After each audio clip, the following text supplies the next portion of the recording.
কবরে ও যাবে, আমার কবরে আমি যাব, আমি কেন ওকে ডাকবো নামাজে, তাই না? দেখেন, আমরা কিন্তু একজন মানুষের কাছে একবার, দুইবার, তিনবার দাওয়াত পৌঁছানোর পরে সে যদি আমাদের দাওয়াতটা গ্রহণ না করে, নামাজে না আসে, আমরা কিন্তু এই কথা বলি যে ওর কবরে ও যাবে, আমার কবরে আমি যাব, আমি কেন ওকে ডাকবো নামাজে, তাই না? ছোট্ট একটা উদাহরণ আপনাদেরকে আমি দিয়ে একটু বোঝানোর চেষ্টা করব। ভাই, আপনি আমি যে একবার দুইবার ইসলামের দাওয়াত দিয়ে, নামাজের দাওয়াত দিয়ে আমরা হয়রান হয়ে গেছি, ক্লান্ত হয়ে গেছি, আশা ছেড়ে দিচ্ছি, একটু ভেবে দেখুন। ধরেন আপনি আর আমি একটা জাহাজে করে নদী পার হইতেছি, ওই নদীর ওই জাহাজের দোতলায়, অর্থাৎ উপরের তলায় ধরেন আপনি বসে আছেন, নিচের তলায় আমি বসে আছি।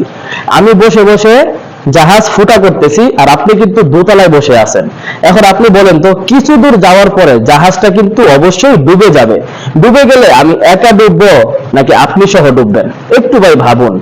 অর্থাৎ এই কথা দ্বারা এটাই বুঝাইলাম, আমরা যাদেরকে নামাজের দাওয়াত দিচ্ছি, যাদেরকে আমরা ইসলামের দাওয়াত দিচ্ছি, তারা আমাদের দাওয়াত গ্রহণ করতেছে না।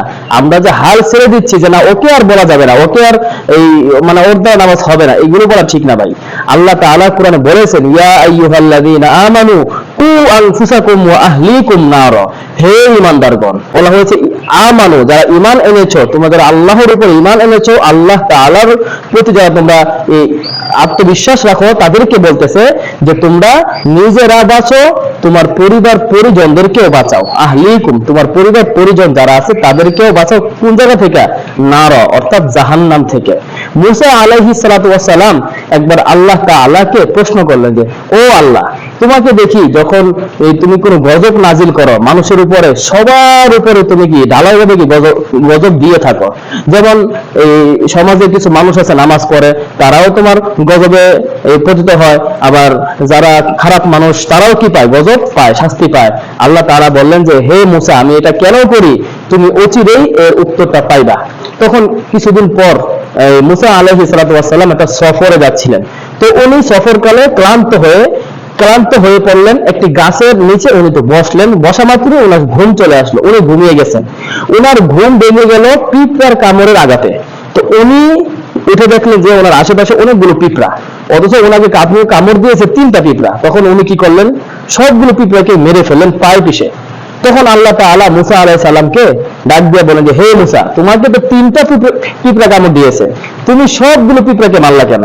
তখন মুসা আলাইহিস সালাম আল্লাহর কুদরতিতে সেজদা পড়ে গেছেন এবং আল্লাহ তাআলাকে বলতেছেন, ও আল্লাহ, আমি আমার উত্তর পেয়ে গেছি। এজন্য ভাই খেয়াল করেছেন, আল্লাহ তাআলা যদি আপনার আমার আশেপাশে বেনামাজিদেরকে যদি শাস্তি দিয়ে থাকেন, গজব দিয়ে থাকেন, ওই গজবে কিন্তু আমিও পড়ব। এই জন্য কি করতে হবে? তাদেরকে ইসলামের বুঝটা দিতে হবে, ইসলামের সহি বুঝটা তাদের কাছে পৌঁছাতে হবে। আল্লাহর রাসূল সাল্লাল্লাহু আলাইহি ওয়াসাল্লাম একবার দুইবার না, বারংবার ইহুদি কাফেরদেরকে কিন্তু বুঝিয়েছেন, ইসলামের দাওয়াত কিন্তু পৌঁছিয়েছেন। এজন্য ইসলামের দাওয়াত এই জামানায় বর্তমানে কতটা জরুরি হয়ে দাঁড়িয়েছে, আশা করি এই ভিডিওর মাধ্যমে আমি আপনাদেরকে বোঝাতে পেরেছি। অবশ্যই ভাই, ইসলামের দাওয়াত থেকে কেউ কখনোই ফিরিয়ে থাকবেন না, অবশ্যই ইসলামের দাওয়াতটা সবার কাছেই পৌঁছে দিবেন। আজকে ভিডিওটি এখানে শেষ করবো। আসসালামু আলাইকুম ওয়া রাহমাতুল্লাহ।